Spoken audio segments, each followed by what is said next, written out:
Good morning. सूरत हाल ज़िंदगी कुछ ऐसा है कि आज एक नई सीरीज़ फिर से शुरू कर रहे हैं और आज का सिलसिला इश्क एक ऐसे मुद्दे के मुताबिक होगा जो मुझे बिल्कुल पसंद नहीं। Means study. एक ऐसी स्टडी जो इंसान को बूस्ट अप करती है और एक ऐसी स्टडी जो इंसान को ग्रो अप करने में बहुत अहम किरदार अदा करती है। अब मुझे बेसिकली ये चीज़ इसलिए पसंद नहीं है क्योंकि मैं स्टडी से वैसे ही भाग रहा होता हूँ। बहुत सारे लोग मुझे कहते हैं बाबा जी पढ़ लिया करो और मैं उनसे कहता हूँ कि पढ़ना-शढ़ना नहीं है। पिछले वालों के साथ हमारे एक नए दिन का आगाज़ हो रहा है और जितने भी कल के पेंडिंग काम हैं, वो आज थोड़े से सेट करते हैं। कल थोड़ी बहुत मिस्टेक्स हो गई हैं, आज वो रिकवरी करनी है उसकी और बहुत सारा सामान खरीदना भी है और बेचना भी है। बस थिंकिंग जो है ना ख़राब हुई हुई है आज। आज एक नया सेटअप स्टार्ट करने की सोच रहा था, लेकिन उसका अभी तक अरेंजमेंट नहीं हो रहा है, कुछ समझ नहीं आ रही है। तो उसकी 3-4 लोगों से बात करने के बाद ही उसका भी जो सिलसिला है वो आपके साथ शेयर करूँगा। बट फ़िलहाल हम लोग ऐसा करते हैं, पिंडी जाना है, फिर से सामान थोड़ा-सा चेंज करवाना है और फिर अपनी ज़िंदगी का दोबारा से आगाज़ करते हैं। जो भी सूरत-ए-हाल ज़िंदगी होगी, आज होगी और आज के बाद से एक नई जुगनू की जो है ना नया स्टाइल ऑफ लाइफ़ स्टार्ट होगी।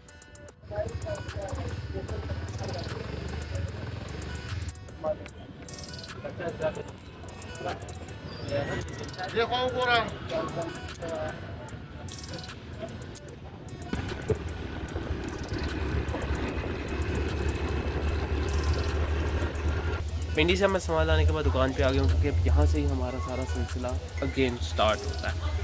पूरे दिन में से सैटरडे संडे मुझे छुट्टी होती है, लेकिन कुछ मसरूफियात की वजह से वापस दुकान पे आना पड़ता है क्योंकि कहा जाता है कि सैटरडे संडे काम ज़्यादा होता है तो मैनेज करना है। अब सैटरडे संडे मेरे पास मसरूफ़ियत ज़िंदगी कुछ ज़्यादा हो जाती है और काम भी कुछ ज़्यादा हो जाता है, लेकिन मुझे इन सारी चीज़ों को मैनेज करना होता है। अब मैनेजमेंट इतनी बुरी नहीं है लेकिन अच्छी हो जाती है, ठीक-ठाक है अपने। अब मैं बताता हूँ कि मैं बेसिकली फार्मूले और यहाँ पे रूल्स क्यों नहीं बनाता। वो इसलिए क्योंकि यार मेरी ज़िंदगी में कोई भी रूल्स एंड रेगुलेशन नहीं होते हैं। कभी भी शॉप पे आना होता है, फिर पूरा दिन शॉप पे रहना होता है। अब ऐसा नहीं है कि 2 घंटे के लिए आओ 4 घंटे छुट्टी करो, 4 घंटे के लिए आओ 2 घंटे छुट्टी करो। अगर आ गए हो तो फिर अब यहीं पे रहना है। अगर कोई काम आता है तो जाना है, अदरवाइज़ यहीं पे रहना है। मोस्ट ऑफ द टाइम जो है ना हमारी ड्यूरेशन भी ठीक-ठाक होती है।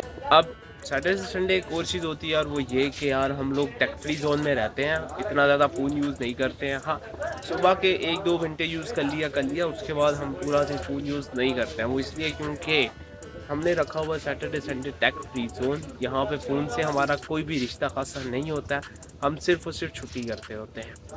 अब सीन ऐसे है कि मैं आपको बता रहा था कि पढ़ना इतना ज़्यादा बोरिंग क्यों होता है। अब मैंने इस बटन को दबाया नहीं, पता नहीं क्यों ये अपने आप चल पड़ती है। मैं भी फ़िलहाल कुछ सोच ही रहा था।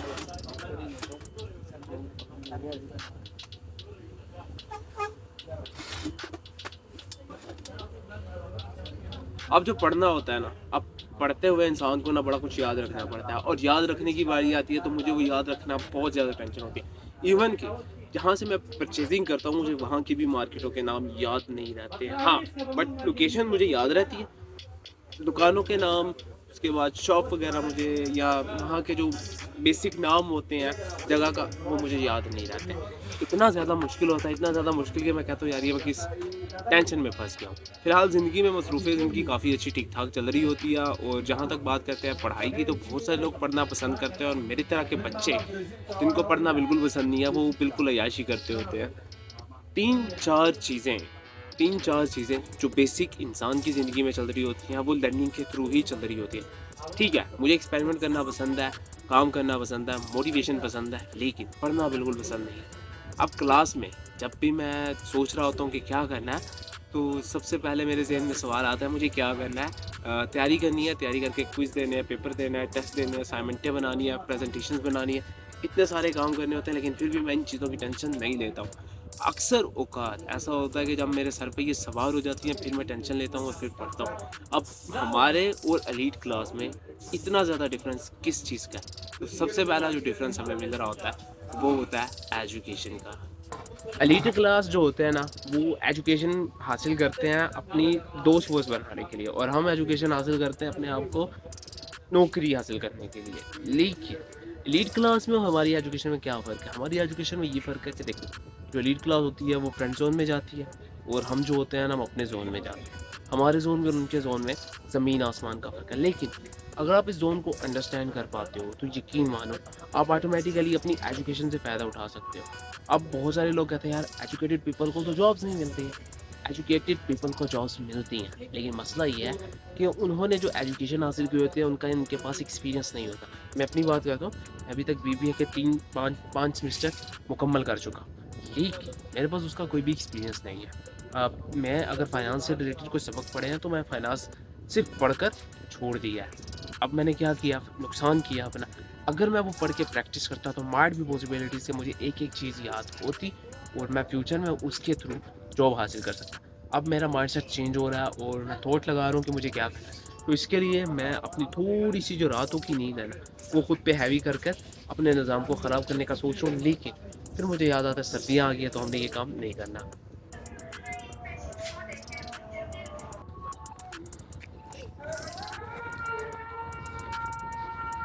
अब दुकान पे हम वापस आ गए हैं। एक थोड़े से 2 घंटे का हम लोगों ने ब्रेक लिया था, क्योंकि हमने बाज़ार जाना था और कुछ सामान ख़रीद के लाना था। सामान ख़रीद के हम लोग घर पे आ गए और फिर साथ ही फ़ोन आ गया कि हमें कुछ सामान, मतलब ऑर्डर आया, वो घर से उठा के दुकान पे लेकर आना था। वो ऑर्डर हम उठा के दुकान पे ले आए, वो ये पड़ा हुआ है। लेकिन अब मसला इसका ये है कि जिस बंदे को ये देना, वो बंदा खुद उड़न पटोला होगा। जब तक वो बंदा नहीं आता दैट मीन कि वो वैसे ही पड़ा रहेगा और जैसे ही वो आएगा उसको फिर ये सामान डिलीवर किया जाएगा।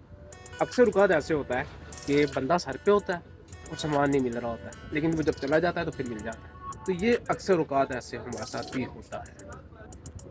वैसे तो हम बात कर रहे थे एजुकेशन की, और एजुकेशन मुझे बोरियत करती है, इस वजह से हम इसकी डिस्कशन थोड़ी कम कर रहे हैं। अब मेन टॉपिक हमारा एजुकेशन ही है। एजुकेशन से मैं इसीलिए भागता हूँ क्योंकि मुझे एजुकेशन की बातें करना बोर लगता है। लेकिन जैसे जैसे ज़िंदगी ऊपर जा रही है मुझे लग रहा है कि एजुकेशन की वैल्यू भी इंक्रीज़ होती जा रही है। मोस्ट ऑफ द पीपल्स का कहना है कि यार स्किल्स बेस के ऊपर बंदा पैसे कमाता है। ठीक है यार, कमाता है, लेकिन एजुकेशन बहुत अहम किरदार अदा करी होती है। चाहे वो जिस भी फील्ड में होगा, उसे पता होगा कि एजुकेशन के साथ मुझे स्किल भी सीखनी है। अब most of the people education सीख लेते हैं लेकिन स्किल नहीं सीखते, और most of the people skill सीख लेते हैं, एजुकेशन नहीं सीखते। अब दोनों की अर्निंग में ज़मीन आसमान का फ़र्क होगा। माइट भी पॉसिबिलिटी स्किल वाला इंसान एजुकेशन वाले इंसान से ज़्यादा कमा रहा होगा। अच्छा, अब एक चीज़ जो मैंने लास्ट टाइम कॉट की थी कि हमें अब नई ज़िंदगी का आगाज़ करना है। अब ये वाली नई ज़िंदगी का आगाज़ से मतलब है कि हम लोगों को एक नई सिस्टम से अपनी ज़िंदगी का आगाज़ करना है। मतलब पॉसिबिलिटीज़ यही हैं कि हम लोग जो सोचते हैं वैसा होता नहीं है, लेकिन अब से हम जैसा सोचेंगे वैसा बनेंगे। मोस्ट ऑफ द पीपल्स का जो थॉट्स होता है ना, वो कहता है यार हमें एक अच्छा इंसान बनना है। ठीक है, अच्छा इंसान बनना बहुत अच्छी बात है, लेकिन हमें नहीं बनना। हम एक बुरे इंसान बनने की कोशिश करेंगे और नेगेटिव थॉट्स को अपने ऊपर फुल और फुल हैवी करेंगे। क्योंकि मैंने सुना है अगर हेट की फीलिंग सबसे कमाल हो सकती है ना, तो फिर नेगेटिविटी की फीलिंग उससे भी औसम होती है। पता है क्यों? क्योंकि भाईजान वो दिल से आती है। और इस वक्त जो सबसे साफ सुथरा इमोशंस होते हैं ना, मतलब जिसमें कोई दगा नहीं होती है, कोई हवस नहीं होती है, कोई कुछ नहीं होता है, वो हेट होती है। I love hate. और उसका सिस्टम कुछ और है, उसकी कहानी हम नेक्स्ट वीडियोस में शेयर करेंगे। बट फिलहाल हम नेगेटिव इंसान बनने के भी पीछे एक और रीज़न है, वो भी कहानी मैं नेक्स्ट आने वाली स्टोरीज में शेयर करूँगा। क्योंकि एकदम शेयर करूँगा ना तो मेरा खुद का थॉट्स भी चेंज हो जाएगा। एंड कुछ अच्छी अच्छी रिस्पॉन्सिबिलिटीज़ को समझकर अपनी ज़िंदगी को बेहतर बनाना है। और जैसे जैसे ज़िंदगी बेहतर होती जाएगी वैसे वैसे निज़ाम भी गुड होता जाएगा। अभी हम लोग क्या कर रहे हैं, दुकान पे बैठे, कुछ भी नहीं है क्योंकि मार्केट खाली हो गई है। हम लोगों को एक काम करना है, वो है ये वाली 2 स्त्रियाँ जो इस रैप में है उसको सेट करना है। लेकिन तब तक जब तक बाबा नहीं आते, जैसे ही बाबा आएंगे हम लोग इस निज़ाम को भी ओके करेंगे। और जैसे ही वो आ जाएंगे 2-3 काम ऊपर पड़े हुए हैं वो भी मुकम्मल करने हैं, उसके बाद निज़ाम साहब ओके। तो हम लोगों ने अपनी स्त्रियों का काम मुकम्मल कर लिया। वो बंदा आके सर पे खड़ा हो गया था जिसकी वजह से वीडियो नहीं बना पाए, और बंदे को सामान दे दिया। अब हम लोग यहाँ पे बैठे हुए हैं और हमारा ऑलमोस्ट डे एंड होने वाला है। तकरीबन 9 बज गया, 9 साढ़े 9 बजे हम लोग दुकान का शटर डाउन करते हैं और छुट्टी हो जाती है। बाकी फ़िलहाल मुझे काफ़ी इन्जॉयमेंट लगी आज के दिन की, और एक ही जगह पे बैठ के हमने पूरी की पूरी कहानी शेयर की है। आई होप कि आपने भी थोड़ा सा बोरियत वाला सीन देखा होगा, लेकिन इग्नोर मारिएगा। आगे आने वाले वक्तों में हम मज़ीद इंटरेस्टिंग वीडियोस बनाएंगे, वो इसलिए क्योंकि लिटिल बिट टॉपिक जो है ना, मैंने बुक पे और कॉपी पे लिखे हुए हैं और वहाँ से भी देख के बनाने होते हैं। अब जब विदाउट देखे बनाता हूँ तो फिर ऐसी बोरियत होती है। अब भी हम लोगों ने कुछ भी डिज़ाइन विज़ाइन नहीं करना है। आई होप कि आपको एजुकेशन की पावर तो कुछ ना कुछ समझ आई होगी, लेकिन याद रखिएगा, पढ़ाई और एजुकेशन हमेशा 2 डिफरेंट थिंग्स होती हैं। इनको कंबाइन मत करिएगा। अगर कंबाइन करेंगे तो स्किल फ़ायदा उठाएगी और अगर आप अलग-अलग रखेंगे तो स्किल कभी भी फ़ायदा नहीं उठा सकती। बाकी ठीक है, हमारी स्टोरी जो है ना पूरी की पूरी यहाँ पर इख्तिताम हो रही है। और जो भी इंटरेस्टिंग कहानियाँ, अगर आई होप कि आपको मज़ा थोड़ा बहुत आया होगा तो आया हुआ है। कमेंट बॉक्स में कमेंट लिखना मत भूलिएगा। And I will catch you in the next